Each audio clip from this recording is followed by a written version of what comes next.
हाय दोस्तों, कैसे आप सभी। उम्मीद करता हूँ आप सभी ठीक होंगे। दोस्तों, शुरू करने से पहले मैं एक बात कहना चाहूँगा। इतने कम समय में आप लोगों ने मुझे सपोर्ट किया, मेरे चैनल को सब्सक्राइब किया, तो दोस्तों इसके लिए मैं तहे दिल से आप सभी का शुक्रिया अदा करना चाहता हूँ।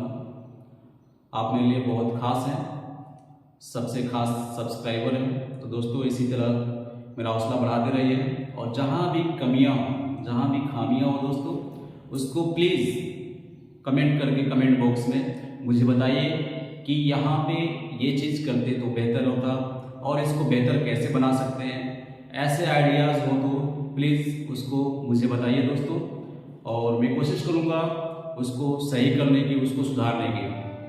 तो बहुत बहुत शुक्रिया दोस्तों, आपने मुझे इतना सपोर्ट किया। ऐसे ही आप और मुझे सपोर्ट करते रहें और मेरे वीडियो को पूरा देखिए दोस्तों। एक मिनट स्किप करके छोड़ देते हैं, नहीं ऐसा मत कीजिए। देखिए, पूरा देखिए, पूरा देखिए, कुछ ना कुछ समझ में आएगा ये दोस्तों। और सभी शिक्षकों को धन्यवाद। मेरे इस ग्रुप में बहुत ज़्यादा शिक्षक ही जुड़े हैं। तो भाई और बहनों, आप सभी को तहे दिल से बहुत बहुत शुक्रिया। मैं आपका ये सपोर्ट कभी नहीं भूलूंगा, इसके लिए बहुत आपका तहे दिल से शुक्रिया अदा करता हूँ। तो चलिए आज हम पढ़ते हैं प्राकृतिक संसाधन में भूमि संसाधन। ठीक है दोस्तों, तो भूमि संसाधन आज पढ़ेंगे हम भारत की भूमि के बारे में। तो भूमि संसाधन का मतलब है जमीन पर मौजूद प्राकृतिक संसाधन। भूमि संसाधन से क्या मतलब है?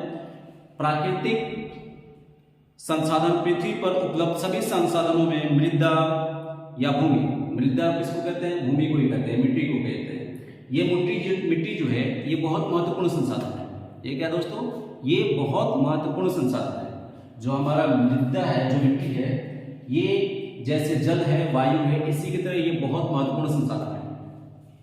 मानव की 95% से अधिक जितने भी क्रियाकलाप हैं, आवश्यकताएं हैं, उसकी पूर्ति इस भूमि से ही होती है। समझ रहे हैं दोस्तों? समझ रहे हैं आप कि 95% से अधिक, उससे ज्यादा है, आवश्यकताओं की पूर्ति इस भूमि से होती है, इस मिट्टी से होती है। मानव की जितने भी आवश्यकताएं होती हैं वो लगभग इस मिट्टी से पूरी होती हैं। 95% से अधिक यानी 100% से थोड़ा ही कम, उन सब आवश्यकताओं की पूर्ति कहाँ से होती है? इस भूमि से होती है। यूं कहें कि हमारे जीवन का आरंभ और अंत इसी भूमि पे हो जाता है और लास्ट में इसी भूमि में हम मिल भी जाते हैं, चाहे प्रक्रिया जो भी हो, लेकिन मिलते कहाँ है? इसी मिट्टी में फिर से मिल जाते हैं। तो समझ में आया दोस्तों? तो ये भारत की भूमि के बारे में आज पढ़ेंगे, भूमि निर्माण के बारे में पढ़ेंगे। भूमि निर्माण होता कैसे, भूमि के कितने प्रकार हैं, इन सभी की चर्चा आज हम पढ़ेंगे। इसी भूमि पर कृषि, वनवाणी, पशुचरण, खनन, वन्य जीव परिवहन, संचार जैसे आर्थिक कार्य भूमि पर ही संपन्न होते हैं। जितने भी दोस्तों कार्य होते हैं वो इसी भूमि पे संपन्न होते हैं। हमारा घर बनाना, सड़क बनाना, रेलवे लाइन बिछाना, हवाई अड्डे का निर्माण कराना, ये सब इसी भूमि पे बनते हैं। कृषि, हमारे खाने लायक जो भोजन बनते हैं, जो खेतों से तोड़कर आते हैं, धान गेहूं ये सब जो काट कर आते हैं, ये सब कहाँ उपजते हैं? ये सब इसी भूमि पे तो उपजते हैं। अगर भूमि ना हो तो ये सब फसलें कहाँ से आएंगी? इनका उत्पादन कैसे होगा? संभव ही नहीं है। अगर भूमि नहीं होगी तो आप कहाँ घर बना के रहेंगे? तो दोस्तों, भूमि हमारे जिंदगी के लिए एक महत्वपूर्ण संसाधन है। इसका संरक्षण भी करना है, इसका उपयोग भी करना है, इसको नुकसान भी नहीं पहुंचाना है। तो इन सब बातों का जिक्र हम आज इस चैप्टर में करेंगे, इसमें करेंगे। ये वीडियो ज्यादा लंबी ना बने, इसलिए इसके 2 पार्ट हम बनाएंगे। तो चलिए दोस्तों, अब हम शुरू करते हैं। भूमि के बारे में आप समझ गए कि भूमि मानव की आवश्यकताओं की 95% से अधिक आवश्यकताओं की पूर्ति करता है ये भूमि। अब दोस्तों हम पढ़ लेते हैं मृदा निर्माण। क्या पढ़ लेते हैं? मृदा निर्माण यानी मिट्टी का निर्माण। मिट्टी का निर्माण होता कैसे है, मिट्टी बनती कैसी है? तो दोस्तों किताब में आपको दिया है कि चट्टानों के टूटने फूटने से मिट्टी का निर्माण होता है। चट्टानों के टूटने और फूटने से क्या होता है? मिट्टी का निर्माण होता है।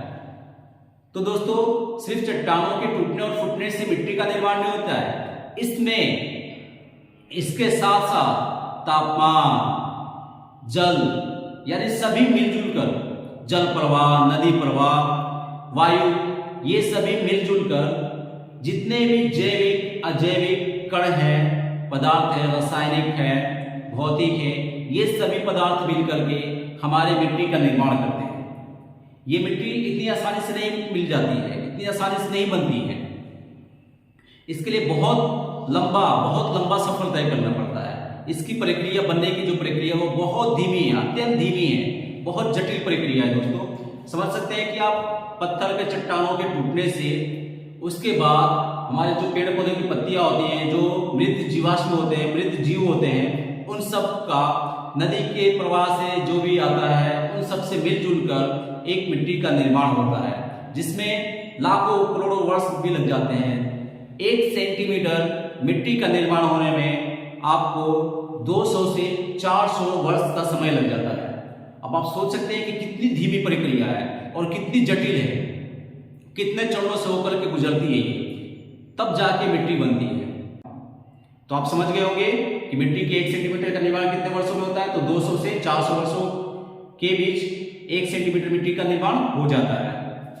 अब हम समझ लेते हैं दोस्तों कि मिट्टी निर्माण में कौन कौन से पदार्थ मिले होते हैं। तो जैविक, अजैविक, रासायनिक, भौतिक, ये सभी पदार्थ मिल करके, तापमान मिल करके, ये सभी मिल करके मिट्टी का निर्माण करते हैं। अब दोस्तों हम आगे देख लेते हैं कि भारत में कितने प्रकार की मिट्टी पाई जाती है। हम भारत की बात करते हैं, भारत में रह रहे हैं तो भारत की जितनी किताबें उसको पढ़ रहे हैं, भारत संसाधन के बारे में पढ़े, तो हम भारत की बात करेंगे दोस्तों। जैसा कि मैंने यहाँ पे चित्र बना दिया है, तो भारत के मानचित्र के बारे में इसको और अच्छे से समझ जाएंगे कि कहाँ कहाँ पे कौन कौन सी मिट्टी पाई जाती है, कौन सी मिट्टी ज्यादा उत्पादन लायक है, जिसमें फसलें ज्यादा उत्पादित कर सकते हैं, पैदावार ज्यादा होती है, वो सभी मिट्टियों के बारे में आज हम पढ़ेंगे। तो मिट्टियों को 3 भागों में बांटा गया दोस्तों। पहला भाग है मैदानी क्षेत्र, जिसमें हम और आप रहते हैं, पशु चरण है, वन्य जीव है, ये सभी इसी मैदानी क्षेत्र में आते हैं।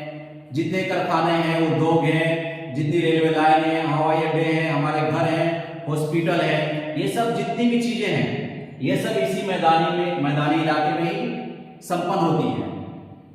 दूसरा है दोस्तों पर्वतीय क्षेत्र। पर्वतीय क्षेत्र ये यहाँ पे नदियां बहती रहती हैं, पर्यटकों के लिए ये वैसा मुहैया माहौल तैयार करती है।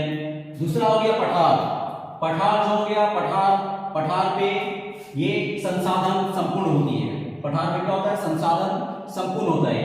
यहाँ पे जीवाश्म भी मिल जाएगा आपको, अन्य कई प्रकार के संसाधन भी यहाँ पे पठारों पे मिल जाते हैं। तो 3 भागों में बांटा गया है। अब 3 भागों में मिट्टी के प्रकार आप पढ़ लेते हैं। तो मिट्टी के प्रकार है दोस्तों, मृदा के प्रकार, आपकी किताब में दिया है मृदा के प्रकार। अब इन प्रकारों के बारे में हम जानते हैं कि मृदा कितने प्रकार की होती है, मिट्टी कितने प्रकार की होती है।